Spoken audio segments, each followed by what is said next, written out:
Hello everyone, welcome back to Genuine Chit Chat, the podcast. We're going to help you go through what you go through. So today I'm here with Olivia. She runs her own business to help those wanting to get in the virtual assistant world. But unfortunately, she was done by a bloody fraudster, and she's here to spread awareness about it and just prove to you that it's not always done to the most vulnerable people. So yeah, let's get into it.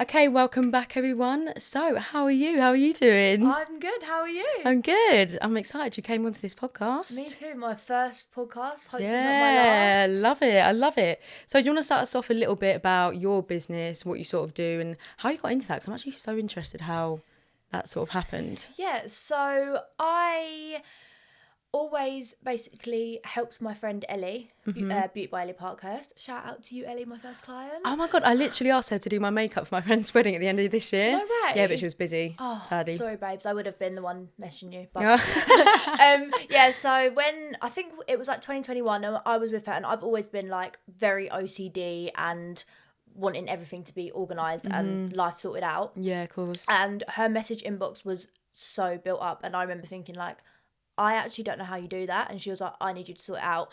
And then from there, we just sort of, me ended up like doing her messages. Oh, really? And then it sort of grew from there. Like I helped her with like a bit of her influencer work, obviously doing all the weddings and stuff.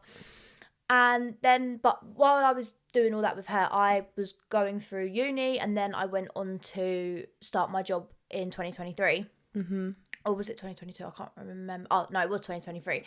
And I worked up London as I can't even remember what the job was called anymore. What was it? What was the sort of salary? Not the salary, the base.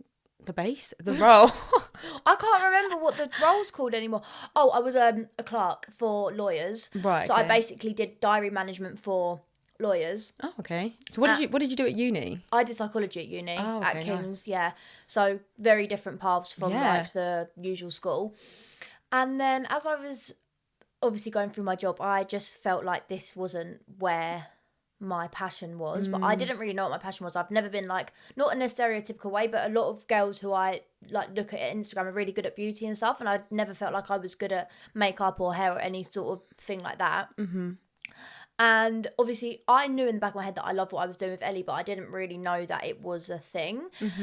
Anyway, I just started to research about it, and I then I realised that it was called being a virtual assistant, like where you help business owners with their admin and stuff. And then in December 2023, I bought a course on how to become a virtual assistant. And then in March 2024, InterOrganised launched.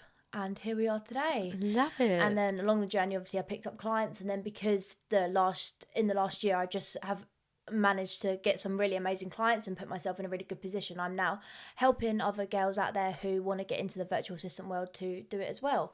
Wow. So you have the client. So if people wanted to sign up to your page and say they want to say that I want to become a virtual assistant, do you have those clients you can send them off to where they'll look after their brands, or is it just teach them how they can sort of get into that? So what I do is I teach them how to do their VA business, but I get quite a lot of inquiries from new clients, and I can't take on the workload. So if you do work with me, there is plenty of opportunity for you to then get a lot of clients in the future of your VA career. And obviously, because I've taught you, I know that your skills are up to a standard that I would feel happy with. So yeah, at the moment I've got a girl who I've given some client work to, who I've been teaching, and she's absolutely smashing it, because I know that she's obviously to a level that I would feel comfortable with and managing. like the level you sort of trained yourself at as well. Yeah, and just helping like people who want to get into this world not do the same mistakes that I did, because I've like done obviously fuck ups as you do when you have your own business. I mess up and make mistakes all the time, but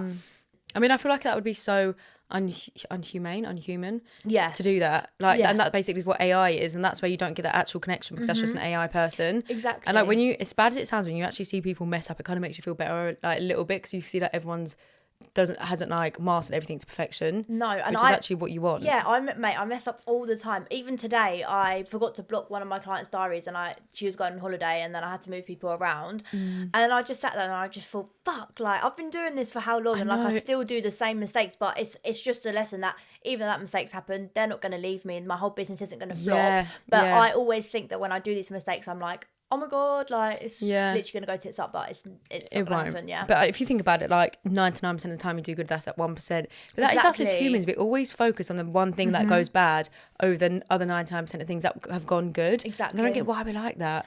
It's just really annoying. Your brain's programmed to hate you. When you do a mistake or you do something wrong, your brain is programmed to fixate on that rather than being proud and congratulate you on everything you've done. And obviously we'll go on to talk about it later, but that's something that I definitely learned throughout this whole thing. Yeah, and I feel like you learn everything like through life. And going on to that, I was going to ask before we get into what actually happened, if your self before this happened could define what like success was and whether that's changed since what's happened now, like what would you previously describe that as?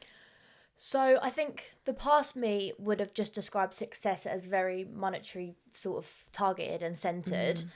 But I've definitely realised that it's not about like the money figure, it's about what you've built and who you've got around you while you've built that as well.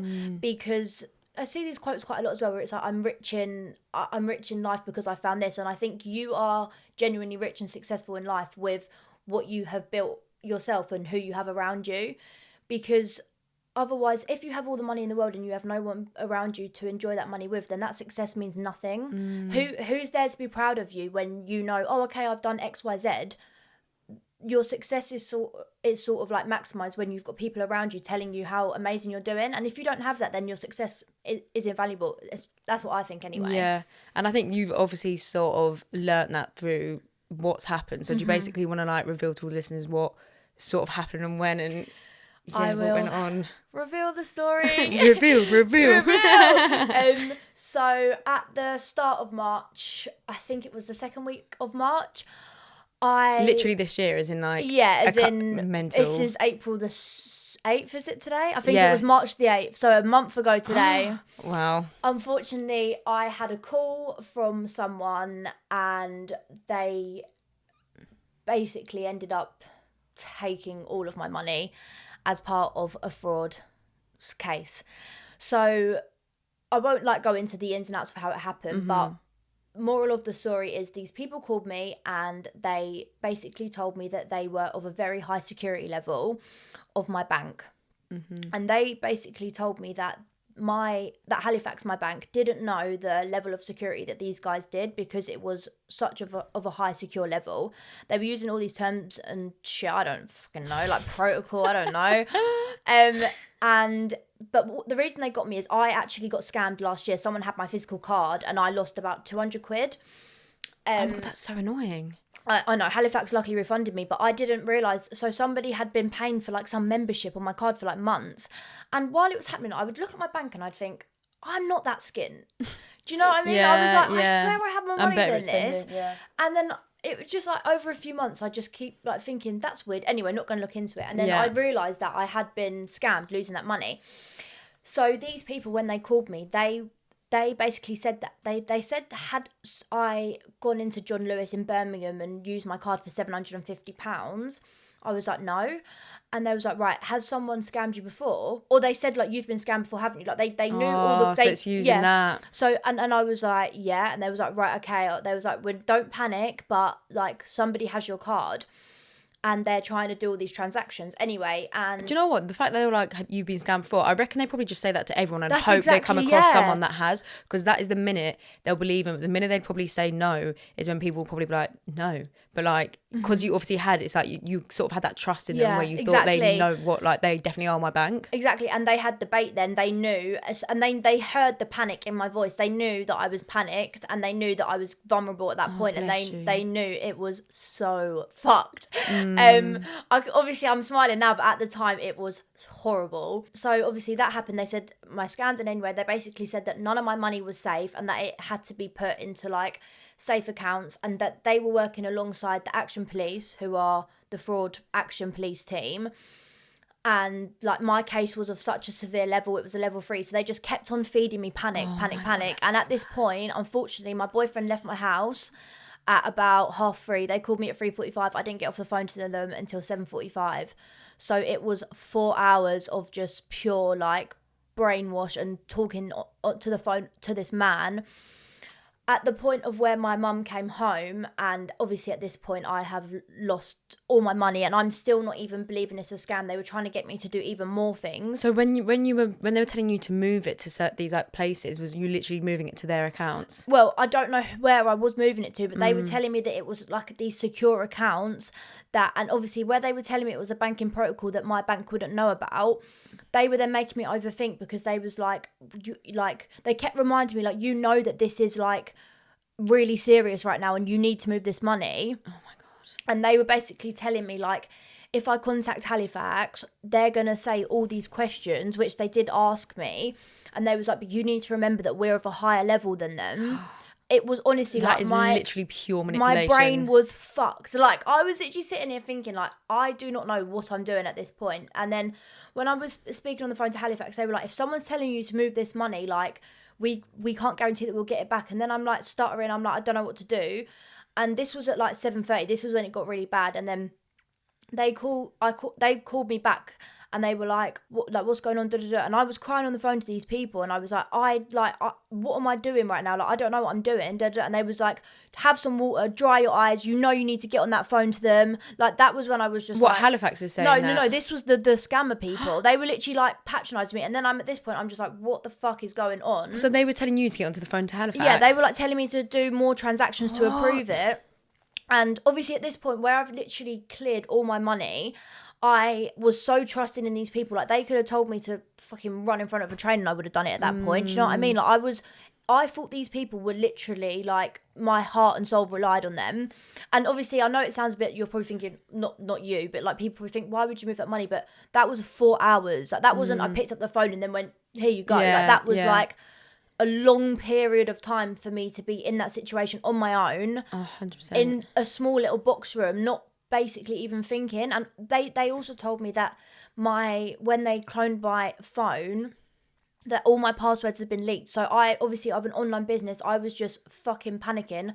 I was messaging all my clients. I was like, you need to change all your accounts. So at the same time, I was trying to change all my passwords while trying to do all these transactions. Like, I was literally just not in the right state to be doing all this stuff. And then anyway, when my mum came home, she was like, what are you doing? And I'm trying to push her out the room because they told me I had to be alone. And I was so worried that what was going on, I was like going to obviously lose my money. My mum literally wrote on a piece of paper, scam. And then they heard her in the background, like, talking. And then they never phoned back. And then she came to me and she was like, right, what's happened? And then I was just like, she was like, right, slow down. She's like, how much did you send from your Halifax? I was like, £400. She was like, right, that's fine, don't stress. And then she was like, and then I was like, no mum, I was like, that's the least of it. Like, I sent them thousands and thousands and thousands. Yeah, like, it was bad. She just looked at me and I just saw in her face, like, she just felt so gutted, because it was at that point that I had literally lost everything that I'd worked towards in the past year. So was that basically everything you'd made from this InterOrganised, like your whole Instagram and all this business you've got to help others, everything you've made from that, you literally got taken away from you? Yeah, so that it was, and I didn't even, when my boyfriend came around that evening, because he was like, I'm coming to yours right now, he was like, I thought you'd be so much worse than this. And I just feel like I didn't even process what happened until the next day. I genuinely couldn't tell you why or what came over me to just feel like I should have trusted these people. But I think it's because you were in such a vulnerable state. When you're in that vulnerable state, your brain just does not work. Moments of fear, it's like that fight or flight mode. That's what my mum said. And I feel like that's literally what your brain was going through. And he's like, and I think it was just that initial, you've been scammed before, haven't you? They're literally like manipulating you, tricking you. And you're like, shit, they definitely know. I know. So like, you kind of trusted them off that because you felt like they knew you. But I mean, obviously they didn't. Yeah, I mean, they knew my name, they knew my address, they knew a lot of things about me. Like, I'm a trusting person. They knew that I was alone. Like, they knew, like, I was the perfect person for them to put in that situation, because I panic, especially when it's about, like, my business, because I've worked so hard the past year. Like, I trusted them because I thought that they were obviously who they said they were, and saying all these terms and shit which I didn't know about. Like, I don't know what Brat protocol. Like, I'm sorry, but who knows what all this banking protocol but I think they're using that because they're using words they know you're not going to probably know. I'm not going to question it. When Halifax, when you get those messages from Halifax, like I'm just thinking, I don't read them. I mean, but obviously, tip, read the messages that your bank sends, and also never ever pick up the phone to anybody And also, what was I going to say? If your bank will never call you, you call them. I see that sometimes. It's like your bank will never call. But it's I know. like, it's not until you go. God. I bet. That's what I said. They were all like to me, well, you know, we're not. And I was thinking, well, I fucking know that now, don't I? I bet after, did you ever, after like you went through this, did you ever then see the ads? And I bet you were like, for fuck's sake, why did I not see these before? I kept hearing on the radio, there was like, it was this one of this man getting scammed. And I was thinking, like, I wish that I heard this maybe a little bit before I lost all my money, but hey ho. It's so stressful. So you said the first day when it all happened, you like, and your boyfriend said you were a lot more chilled than he thought you would be. You said you hadn't really processed it. What was it like the next morning when you woke up and you were like, I mean, surely you must have struggled to go to sleep like that night. Do you know what? I don't even know. That first night, I genuinely don't know how I was feeling. It was like something had been taken from me and I just had never experienced that before. So I think my body was just trying to like grasp what had happened.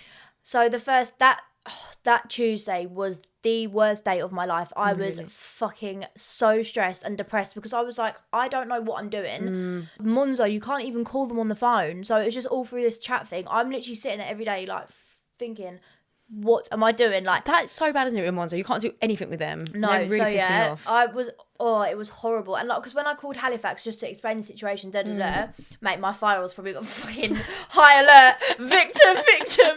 Now they're probably thinking, oh, she's calling everyone. No, but yeah, when I called them, they were really understanding, but they were like, we can't do anything because the money has gone through Monzo. Obviously, I lost £400, but I basically lost the £400 that was in my Halifax. I sent to my Monzo because I don't know if the scammers know that Monzo is less untraceable. Probably is. That's probably why they do it. Yeah, but because Halifax were like, you should be guaranteed the money back and but obviously they can't promise that because it's Monzo.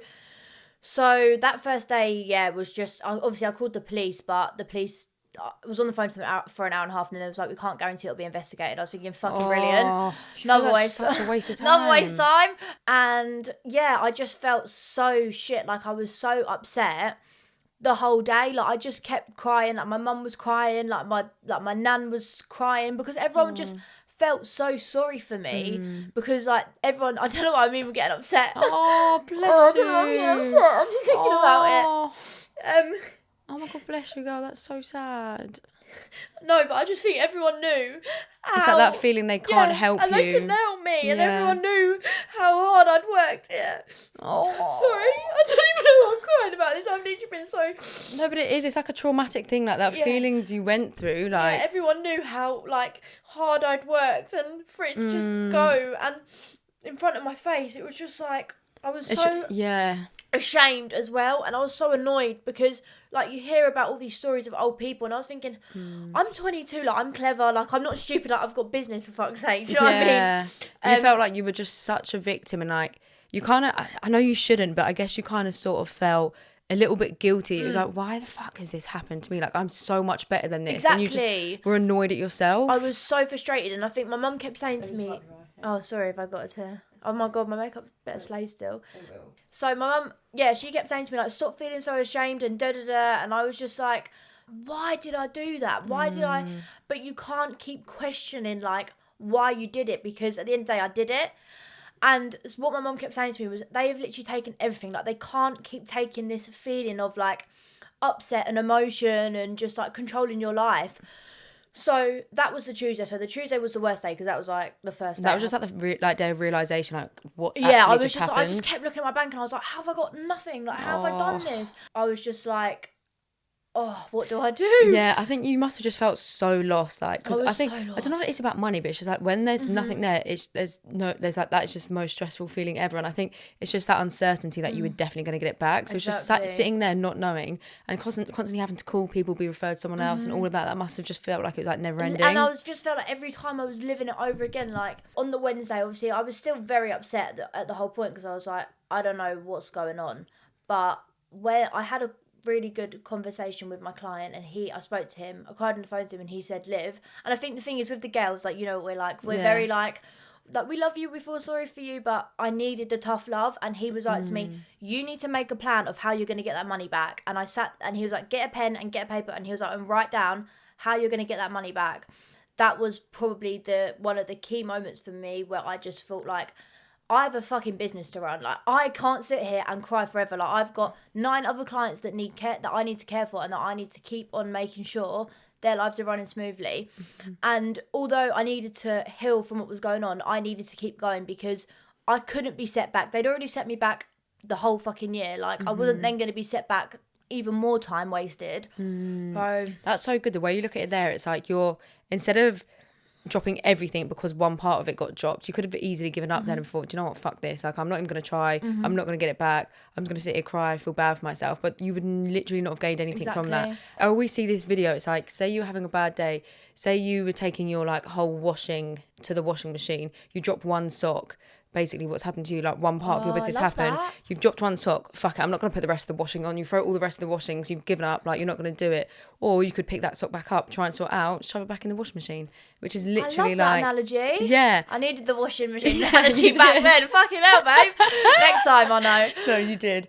That must have hurt you physically and both mentally. What was your sort of worst part of that all? Like, was it just basically what you said about feeling? The worst part for me was the fact that I thought if somebody came into this house and held a gun to my head, there's nothing I can do. The fact they've not held a gun to my head and I've willingly given this money away is the worst part, because they haven't physically hurt me, and I haven't been forced with bodily violence to do this decision. I've done it. And if I didn't pick up that phone and if I didn't do all of these things, none of this would have happened. Whereas I feel like if somebody hurts you, you feel like it wasn't your fault. I just felt so much to blame, as well as the person who obviously did that stuff to me, because obviously they were on the other end of the phone. They weren't there in front of me, like I said, had a gun to my head, like I did it. And I think that was the worst part and the hardest part to come to terms with, because like I said, I did that. Nobody else did it. It was me. I know, but I think, obviously I get that side to it, but bless you, I don't think you should think like that, because that's sort of any state when someone puts you in a vulnerable position, that's not you. That is not yourself. Exactly. So it's not you that done it. It's that version of yourself that you are not day to day. That version of myself where I've been vulnerable hasn't been unlocked from me for years. Like, I feel like I've been very, like, followed what I wanted to do.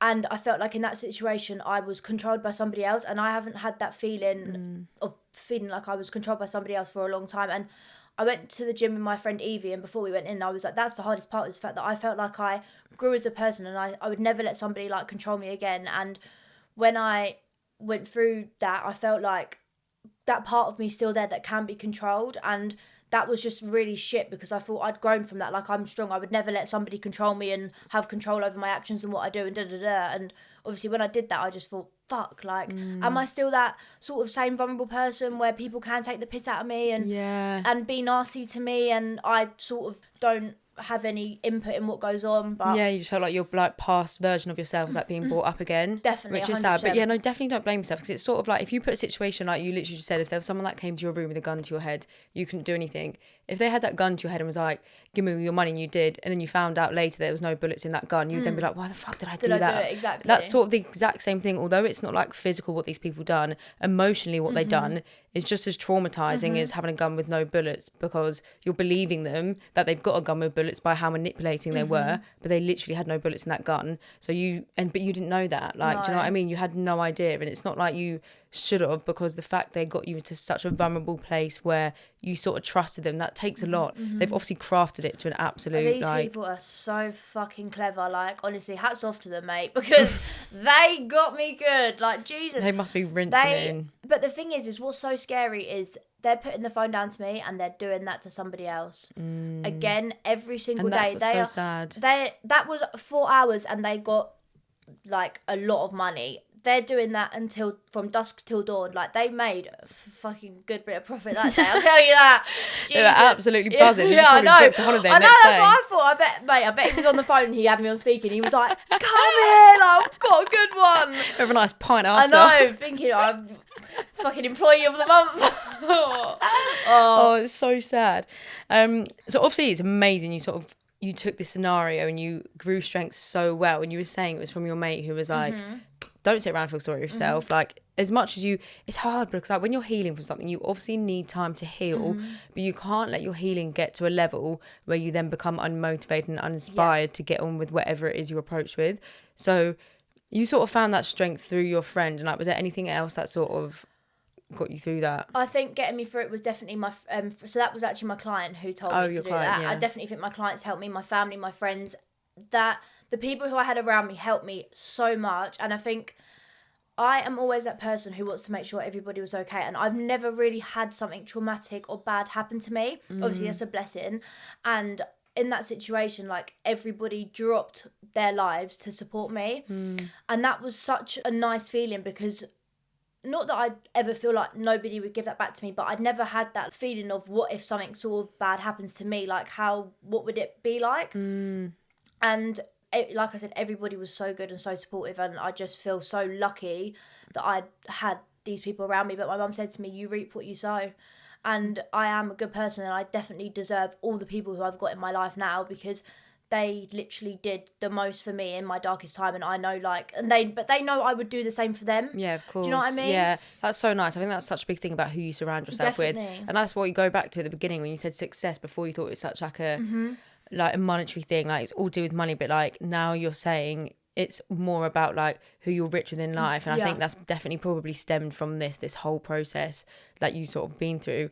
And so what steps did you actually have to take when your client like told you to write down and get in contact? Like, how long did that take you, or how difficult was the whole process? So what was in getting the money back? Yeah. So like, did you actually get the money back, or what happened with that? I can confirm. Yeah. I got the money back. Although I got it back, and that was the fucking best thing that could have happened, I learned so much from that. Do you know what? When you messaged me about coming on the podcast, that was before you got the money back. I'd messaged you the day after, or like a couple of days after, because I just thought like I need people to never ever ever go through what I've been through, and that was something I learned. If I went through this to not let anybody I love or care about go through this, then I said that was the blessing that could have happened. Like, obviously no one wants to be in the firing line, but these bad things have to happen for us to learn. Like, imagine like back in the fucking Victorian times when people were getting like diseases and shit. Like, people have learned over time that that's how you control it. Like, I pray that it would never happen to me ever. I mean, if it does, I do not deserve that money back. Fuck me. No, but I pray that it never happens to anybody that I love and care about. And I feel like because it's happened to me, it won't. And if I can prevent that trauma from happening to them, then that's the biggest thing I can sort of take out of that situation. Yeah, that's so good. And I think it's so good how you have sort of changed through it all. And then it was only when we had a call where you were like, oh my God, it's like you've actually got it back. And I was like, that's so amazing. But I think the fact your strength to sort of reach out and wanted to come on to make people aware, like that is like such a good trait to have, just to like want to help people. And do you feel like this whole experience has that changed you as a person? I think it's changed me so much, because it's taught me that I'm so much stronger than I thought I was. Like, if you would have told me I would have lost all my money, like, my friends will tell you I stress about money like no tomorrow. And now this has happened, I'm just like, why was I so worried? But I think in my head, obviously, when you have your own money, you never know what's promised.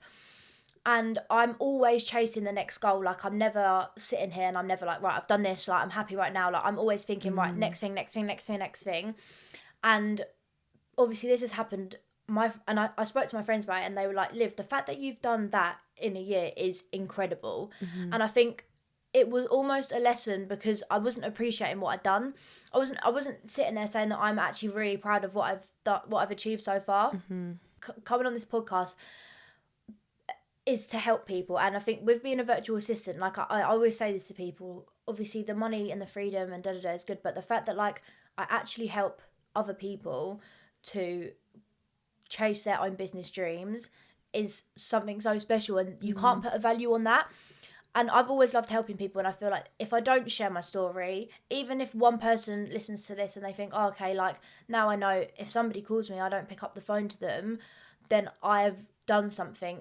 Like, I've actually helped someone. So that is, do you know what, that is so relatable, because I think that feeling of helping someone, where you're bringing up that sort of emotion of, it's not just like pure love, but it is like love, that feeling you get where you've helped someone, you can see their reaction of being helped, or maybe not even their reaction if they were to like just prevent fraud, but it's just like anything. It's like when I've set up this podcast and I've brought on different guests to help other people, it's like sometimes I don't even realise like how much I've done as well. Like you were saying, you don't realise what you're doing. It's like you need to don't. actually take a moment to be like, oh my God. Because like you'd appreciate everything else that everyone else does, don't you? Like, Yeah, you're like, oh my God, exactly. look how amazing they're doing. Look what they're doing. It's like, whoever's listening, whatever you're doing, you need to take a step back and just actually be proud of yourself, whatever that is.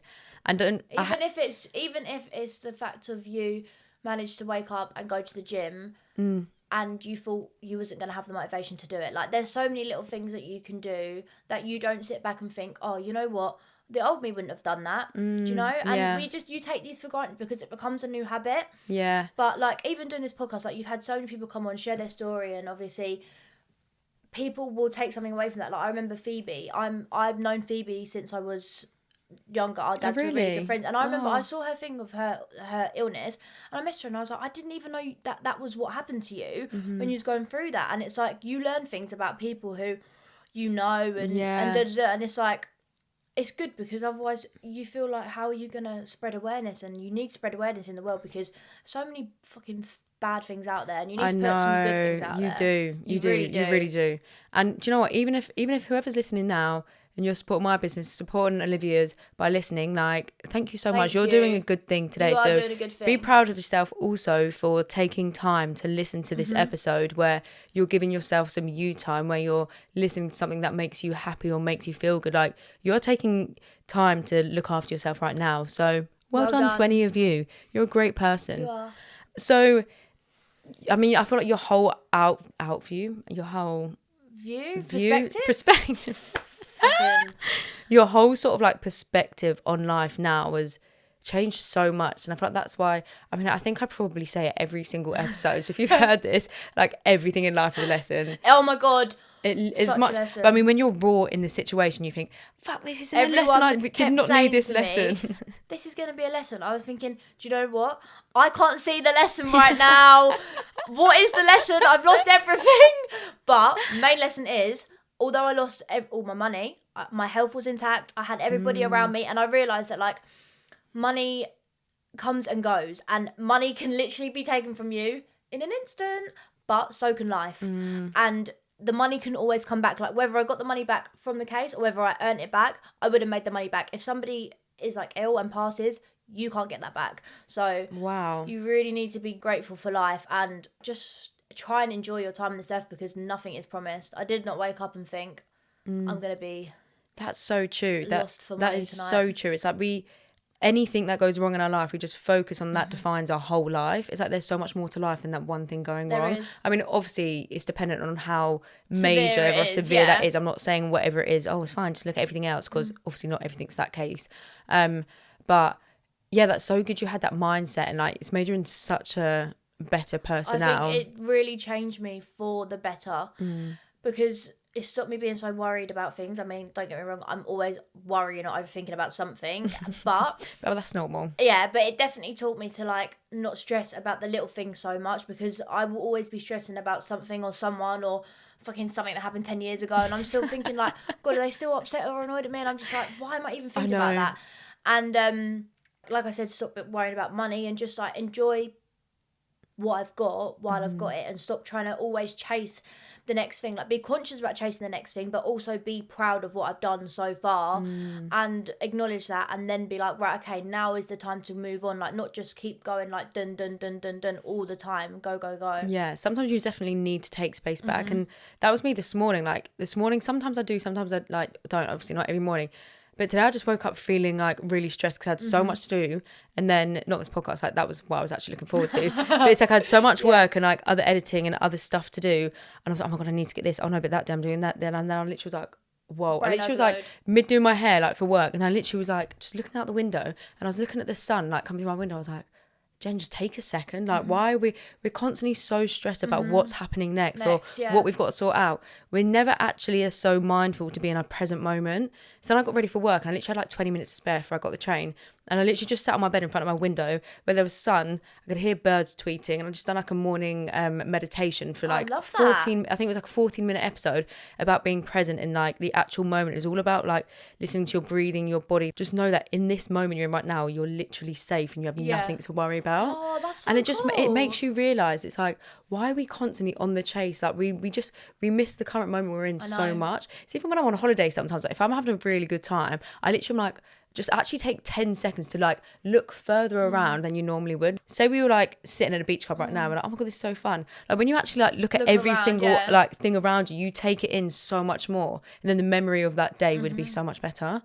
Yeah. So we just need to be more in the present moment. Yeah, enjoy the moment. Just appreciate the little things so much, like, and just like I said, just be proud of yourself. Stop being so hard on yourself all the time. Like, even if you haven't achieved the goal you want to achieve, and I'm definitely someone who is like falls a victim of this because I'm always thinking I'm not good enough, but like, just take a second back and just be proud of what you're doing on a daily basis, because it's so easy to let the little bad things that we think are big, like you said, you're editing, you're stressing, realistically that's not a big thing to be stressing about. Literally. Do you know what I mean? Literally, in the whole like realm of life, I was like, but if it worst comes worst, I can literally release an episode a week later, and I'm stressing. I'm like, oh my god, I'm like, no one's gonna be like, Jen, there's not released an episode. No.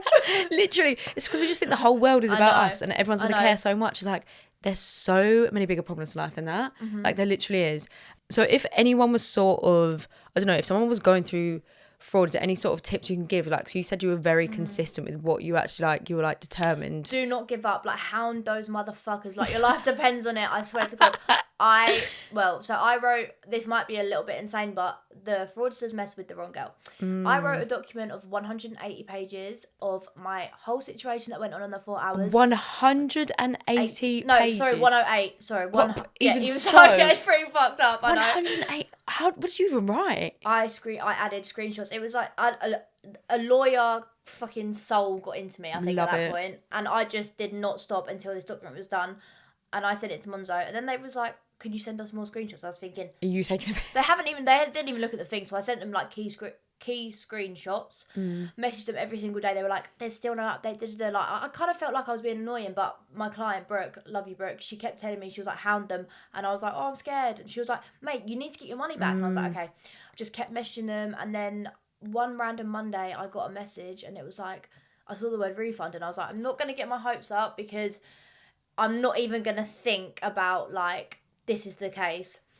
And then I was sitting there one day and I just got ping money, and I was just I honestly, I didn't even tell anyone because I thought, if this isn't real, I can't do this. And then my boyfriend came home and I was like, I got something to tell you. And he was like, what? And I was like, and he was like, you got your money back? And I was like, yeah. He was like, are you joking? And honestly, he was like, everyone was so happy when I told them, because I think everyone has saw me go from like happy bunny to just down to building myself back up, and then it was just like, you finally got there. I finally got there. But yeah, tips, do not give up, like hound them, like, and remember what happens to you, like do not feel like a dickhead, because you're not a dickhead. Like you said, it is a situation where those people manipulate you and make you feel like that is the only option.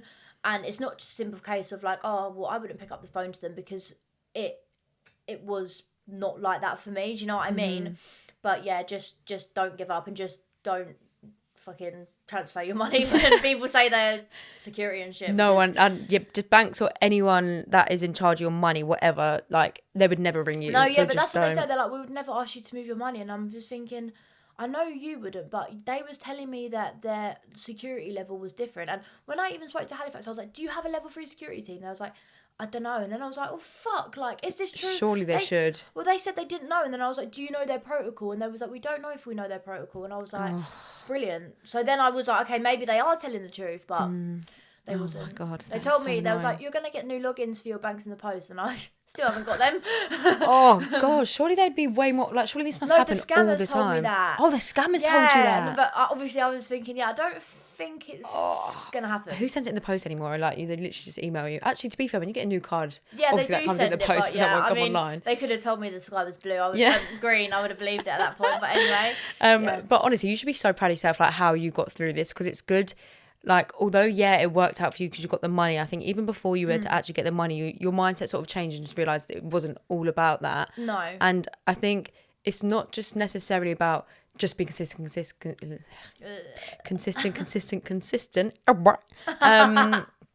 It's also about just like staying positive, because then you have, by getting into that positive mindset, you had that courage to become consistent. Whereas if you would have sat there and just felt sorry for yourself, the world's ended, there's nothing I can do, you would have not had that courage to pick yourself up and actually get onto them. I picked myself up so hard to the fact that I had my highest cash month in my business. So I literally lost it all, and then obviously I didn't make everything back, but I had my highest month since starting. Wow. And that like drive in me to just not give up and just keep on going was what made me have that achievement. And I didn't expect to hit that goal until I wanted to hit it in this year, but I didn't expect to hit it until later on in the year. And it taught me that obviously I lost everything, and rather than me sitting crying about it and doing nothing, I went the opposite way and I managed to smash out one of my goals, which I had. And one of your goals for 2025? Yeah, and I would not have achieved that if this. And we're only in April. Yeah, I know. That's what. Go on, girl. Stay tuned for Q2. I don't want to get ahead of myself or anything, but I know obviously I can do it because I've done it now, and yeah. Oh my God, you should be so proud of how you got through this, because I don't know how I did, honestly.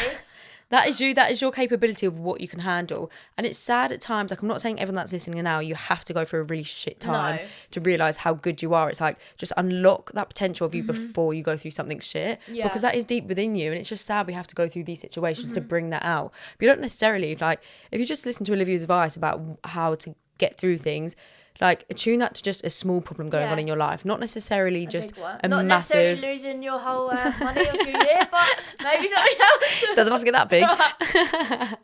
But no, we can laugh about it now. You've always got to laugh about it. You have to. Honestly, we've just been taking the piss because I don't know why the fuck I did that, but yeah, I did it. Oh well. Oh, bless you, man. I feel like it's so easy to say it's so easy for someone that's not been through it. Why would you have done that? And I'm the first person to say, why would someone have done that? And it bit me on the arse, so don't judge. But yeah.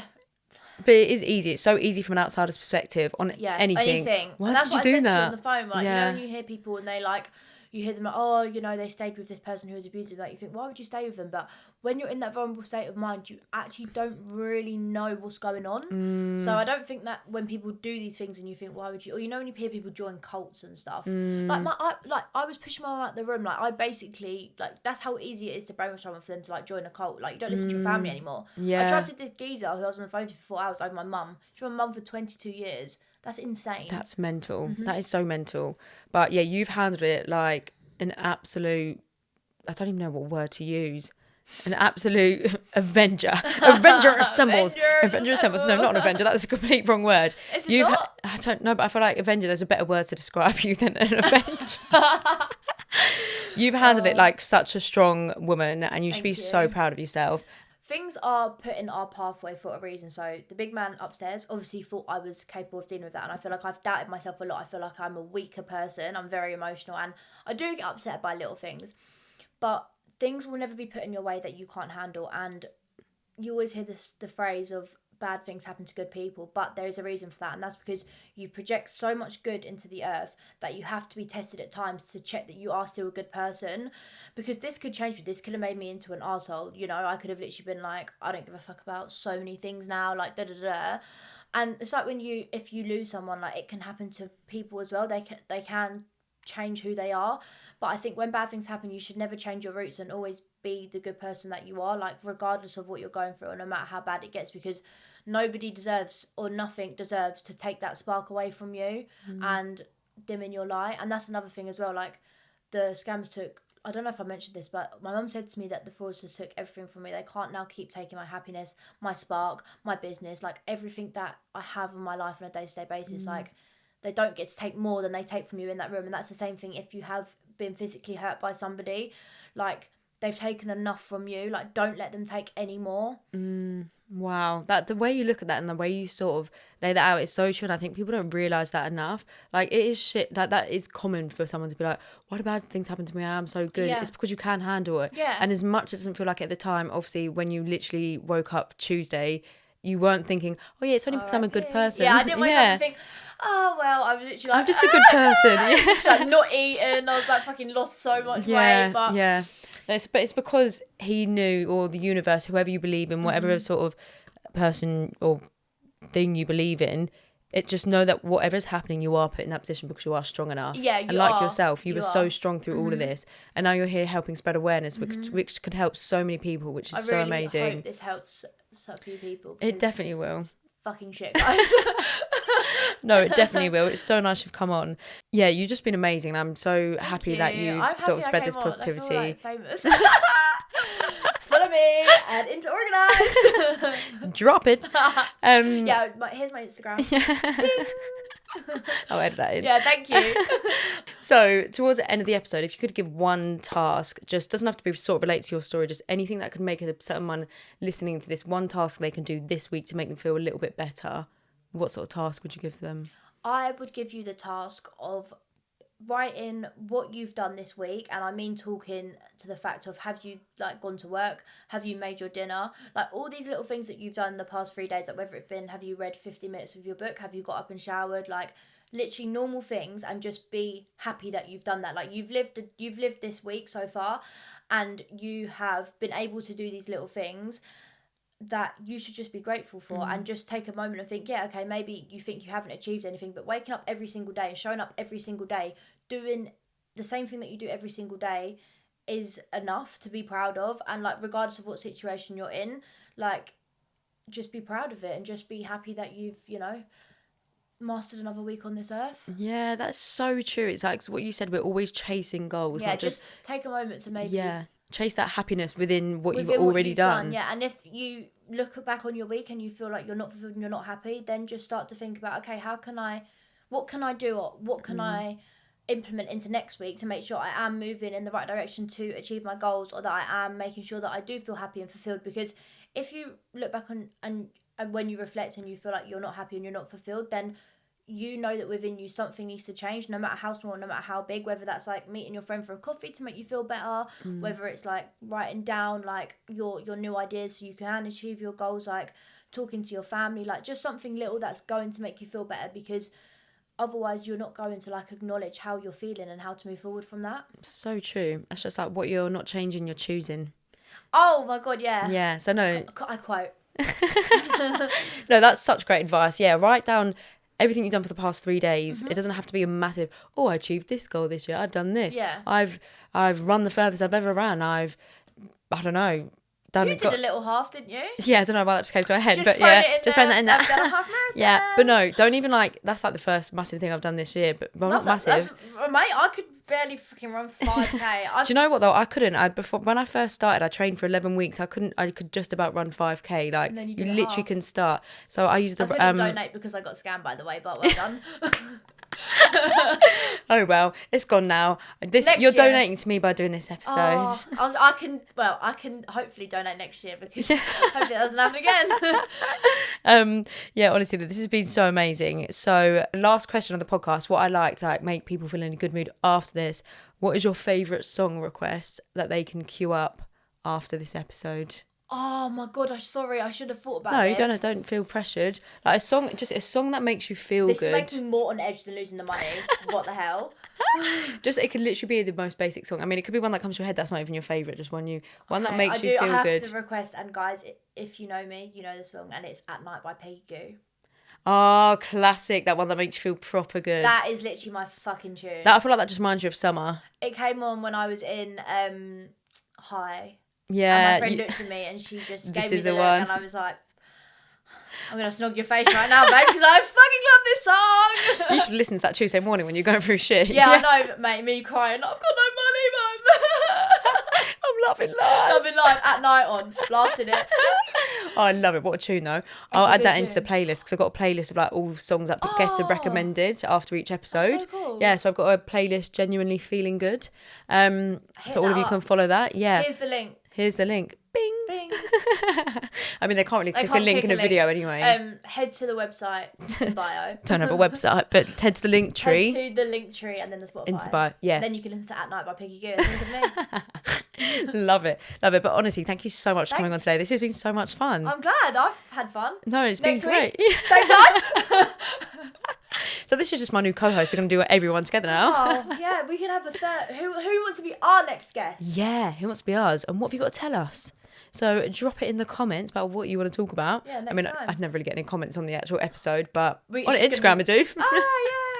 Yay! But yeah, thank you so much for coming on. I've really enjoyed this, and I've loved how positive you've been through this whole negative situation, because that is quite rare to master, and you've absolutely smashed it. I feel loved. You should do. And I feel loved that you come on here. So thank you everyone for listening, and we will catch you next time. Bye.